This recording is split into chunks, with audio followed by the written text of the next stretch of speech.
Hello नमस्कार साथियों, मैं डॉक्टर सुमित कड़वा आप लोगों के सामने हाजिर हूँ आपके अपने यूट्यूब चैनल उत्कर्ष एग्रीकल्चर क्लासेस पर।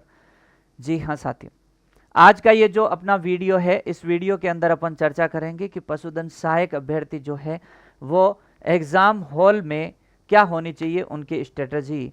ऐसे करे पेपर की खोपड़ी में छेद, मतलब कि क्या आपकी प्लानिंग वहाँ पेपर जब आप एग्ज़ाम सेंटर हॉल में अपने बैठे होंगे तो किस तरीके से आप पेपर सोल्व कर रहे होंगे। इसको थोड़ा सा अपन समझते हैं, एक छोटी सी ओमार सीट की फ़ोटो के साथ अपन इसको समझेंगे पूरा किस तरीके से है। सबसे पहले तो आप एग्ज़ाम हॉल में बैठे हैं, आपके साथ कैसी परिस्थितियां हो सकती है, अपन हर उस बात पे चर्चा करेंगे।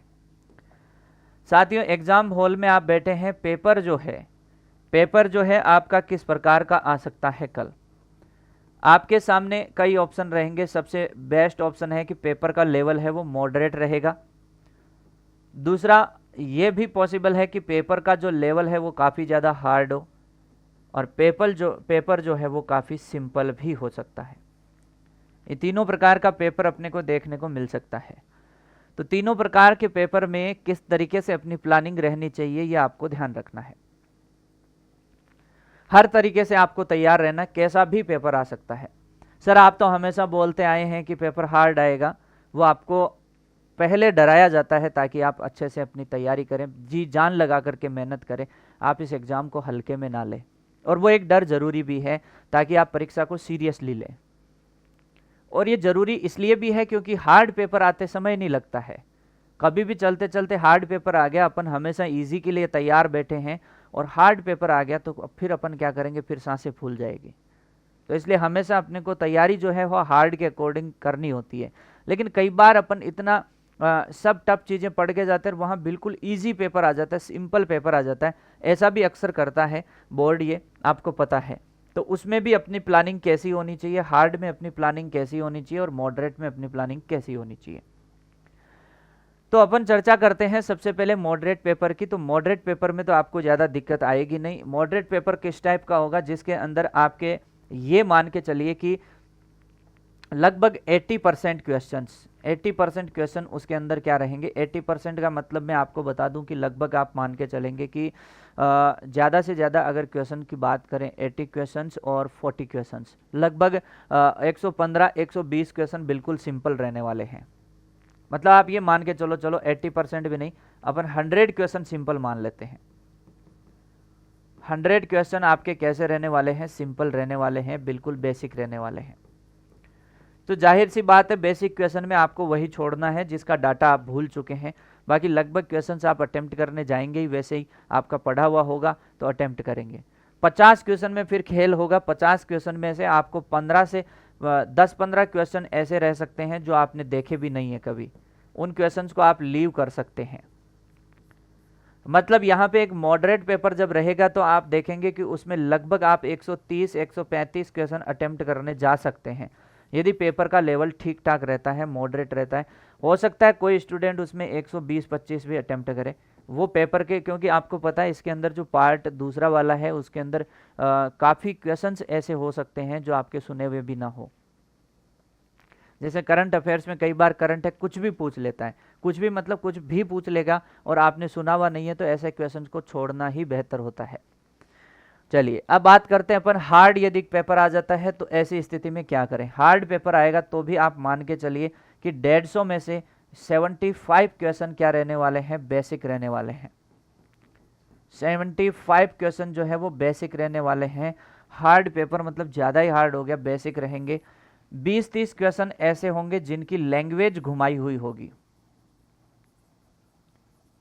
मतलब उनकी क्या है कि लैंग्वेज यानी कि भाषा जो है वो परिवर्तित रहेगी, उनकी लैंग्वेज घुमाई हुई होगी, और बाकी उनके अंदर कोई इतना मुश्किल काम नहीं होगा, या ऑप्शन जो है वो एक से ज़्यादा मल्टीपल चॉइसेज आपको उसमें करनी पड़ेगी कि ए और बी दोनों सही है, ए बी सी डी तीनों सही है, इस चारों सही है, इस तरीके से। तो ये मामला रहेगा। तो 7500 और बाकी वाला जो है 25-30 क्वेश्चन जो है वो आपके वैसे ही रहेंगे। तो यहाँ पे भी आप यदि जाते हैं तो लगभग 115 से 120 क्वेश्चन तक आप पहुँच जाएंगे कि इतने तो अपने को अटेम्प्ट करके। बाकी डिपेंड करेगा ना, कि हार्ड है लेकिन क्वेश्चन छोड़ने लायक नहीं है, 2 ऑप्शन आपने उसके काट दिए, तो वहां पे आप रिस्क लेने जाएंगे, वहां पे आप रिस्क लेने जाएंगे 2 ऑप्शन यदि आपने काट दिए तो। 125 तक भी इसमें जा सकते हैं बहुत से बच्चे। छोड़ना वो क्वेश्चन है जिसके बारे में आपको अता पता नहीं है, कुछ अता पता नहीं चल रहा है, कोई याद नहीं आ रहा है कुछ भी, ऐसे क्वेश्चन को छोड़ना है। 2 ऑप्शन कट हो जाए उस क्वेश्चन पे आपको रिस्क लेना है, 2 ऑप्शन कट हो जाए उस क्वेश्चन पे आपको रिस्क लेना ही लेना है।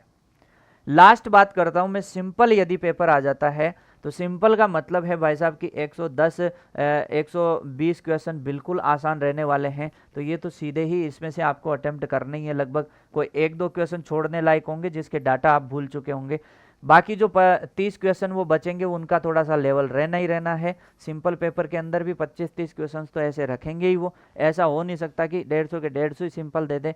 तो फिर भी आप इन 25-30 में भी अटेम्प्ट करने जाएंगे और यहाँ लगभग आप 140 क्वेश्चन तक अटेम्प्ट कर सकते हैं, क्योंकि ये सिंपल इतना रहेगा जिसमें 4-5 क्वेश्चन ऐसे रहेंगे कि जो बिल्कुल नए होंगे और आपको वो छोड़ देने हैं, बाकी लगभग क्वेश्चंस आपको अटेम्प्ट करने हैं। अब सर पेपर को अटेम्प्ट करने का जो तरीका है वो हम कैसे अपनाएं? तो पेपर जो आपको अटेम्प्ट करना है वो आपको 2 राउंड में अटेम्प्ट करना है, ये मैं कहना चाहूँगा। तो 2 राउंड कम से कम आप लें, 3 भी ले सकते हैं, कोई बात नहीं है, लेकिन 2 तो आप ले ही ले। फर्स्ट राउंड में जैसे मैं आपको बताता हूँ, फर्स्ट राउंड में मान लीजिए कि आपने कुछ क्वेश्चंस किए, जैसे कि ये यहाँ पर क्वेश्चन है आपका फर्स्ट। ओमार शीट में ऐसे टिक नहीं लगाना है, टिक कहाँ लगाना है? अपने पेपर में लगाना है, ठीक है। चलिए मैं पेपर यहाँ लिख देता हूँ, 1 2 3 4 5 6 7 8 9 10, बहुत है इतने, है ना, 11 12 13 14 15। तो इस तरीके से यदि आप जाएंगे तो अब क्वेश्चंस को आप अटेम्प्ट कैसे करेंगे? पेपर को सॉल्व करते समय क्या सीन करना है आपको? जैसे पहला क्वेश्चन है, आपको नहीं आ रहा है, आपने सुना भी नहीं है, तो इसे क्रॉस करेंगे, ये पहला राउंड बता रहा हूं मैं। दूसरा क्वेश्चन आपको आ रहा है, आपने अटेम्प्ट कर दिया। तीसरा आपको आ रहा है, चौथे में आपने 2 ऑप्शन कट कर दिए, 5वें में भी सेम हाल है। ये मतलब 3 कैटेगरी बन गई। एक तो क्वेश्चन आपने सुना ही नहीं है, एक क्वेश्चन आपको आ रहा है, क्वेश्चन आपको डाउटफुल लग रहा है, आपको आ रहा है, या आपने कभी नाम ही नहीं सुना है। तो इस तरीके से 2 ऑप्शन कट रहे हैं, या अभी आप असमंजस की स्थिति में बाद में अटेम्प्ट करेंगे, या आपको क्वेश्चन आ रहा है। अब ये पहला राउंड आपके 150 क्वेश्चन का कंप्लीट हो चुका है। तो इसमें आप क्या करेंगे? जैसे पहला ऑप्शन में आपने क्रॉस लगाया है तो भिड़ते ही ई ऑप्शन भर देंगे उसमें।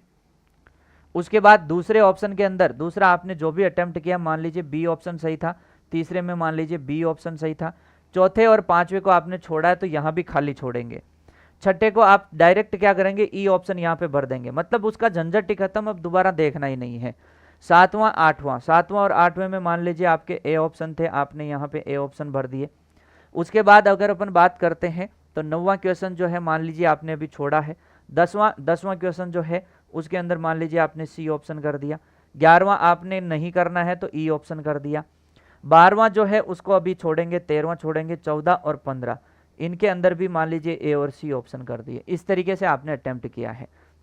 अब जब आप सेकंड राउंड करने जाएंगे तो सेकंड राउंड में आपको ये ध्यान में रखना है कि जब आप चौथा क्वेश्चन करें तो चौथा क्वेश्चन अटेम्प्ट करते ही तुरंत चौथा ऑप्शन यहाँ पे भर देंगे, इसका ऑप्शन भी तुरंत भर देंगे, क्योंकि इस बार यदि आप छोड़ेंगे तो अब आप वापस पेपर को चेक करने में टाइम ज़्यादा नहीं लगाएंगे और डायरेक्ट ऑप्शन भरना है, ताकि लास्ट में आपको टेंशन नहीं रहे। पहले राउंड में लगभग 1.5-2 घंटे लगेंगे, 1.5-2 घंटे में 150 क्वेश्चन आप अटेम्प्ट करेंगे और सारे भर भी देंगे, तो फिर 1 घंटा बचेगा, उसमें यही कोई 50 के आसपास क्वेश्चन आपके रहेंगे, 60-70 रह सकते हैं, तो कोई बड़ी बात नहीं है। डायरेक्ट वही क्वेश्चन देखने हैं। अब जैसे 5वां क्वेश्चन आपने देखा और 5वां क्वेश्चन यहाँ से डायरेक्ट आपने भर दिया, कोई दिक्कत नहीं है। फिर ऐसे ही आपने 9वां क्वेश्चन किया और 9वां क्वेश्चन यहाँ जा करके भर दिया आपने इसके अंदर। ऐसे ही आप इसमें 12वां क्वेश्चन अटेम्प्ट करेंगे और 12वां क्वेश्चन जो है वो फिल कर देंगे। ऐसे ही 13वां क्वेश्चन है वो अटेम्प्ट करेंगे और 13वें क्वेश्चन को यहाँ पे फिल कर देंगे। तो बाद में जो सेकंड राउंड है उसमें एक एक क्वेश्चन आपने अटेम्प्ट किया और ओमार शीट के अंदर फिल कर दिया।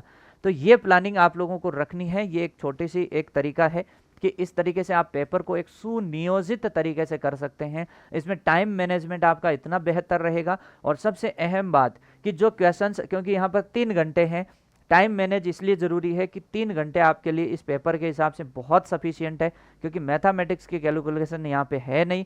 तो सफिशिएंट टाइम होने के बावजूद बच्चे क्या करते हैं, इसमें लास्ट में जो एक नहीं आने वाले क्वेश्चन है इनमें बैठे बैठे तुक्के लगा देते हैं, और तुक्के लगाने से वो नेगेटिव मार्किंग ज़्यादा हो जाती है और बाहर हो जाते हैं। एक नेगेटिव क्वेश्चन भी आपको बाहर कर सकता है एग्जाम से, इसलिए प्रत्येक क्वेश्चन को सोच समझ करके अटेम्प्ट करना है, बिना फालतू की रिस्क नहीं लेनी है। रिस्क वहीं लेनी है जहां पे 2 ऑप्शन कट हो जाए। इसी के साथ साथियों, आप सभी लोगों को बेस्ट ऑफ लक मेरी तरफ से। एग्जाम को बढ़िया से अटेम्प्ट करें, बिंदास रहें, मस्त रहें, जो होगा सब अच्छा होगा, मस्त रहना है। यदि तैयारी आपने अच्छे से की है तो क्यों टेंशन लेना, और यदि तैयारी आपने नहीं की है तो फिर क्यों ही टेंशन लेना। साथियों, एक बहुत ही शानदार सी आप लोगों के लिए सूचना है कि पशुधन सहायक अभ्यर्थियों के लिए उत्कर्ष क्लासेस लेकर के आया है परीक्षा से पहले एक अहम परीक्षा। जी हाँ साथियों, आपकी जो मुख्य परीक्षा है वो 13 जून को दोपहर में 3 बजे से शाम को 6 बजे तक रहने वाली है। उस परीक्षा से पहले एक आप अपने जो एग्ज़ाम का जो डर रहता है, परीक्षा से पहले जो एक डर रहता है, जो घबराहट रहती है, इस QR कोड को स्कैन करके यहाँ से एक मॉक टेस्ट दीजिए और बिल्कुल एग्ज़ाम वाला फील लीजिए, बिल्कुल बिंदास होकर के इस एग्ज़ाम को अटेंड कीजिए, और फिर ये मान के चलिए कि बस ऐसा ही टेस्ट जो है 13 जून को होने वाला है।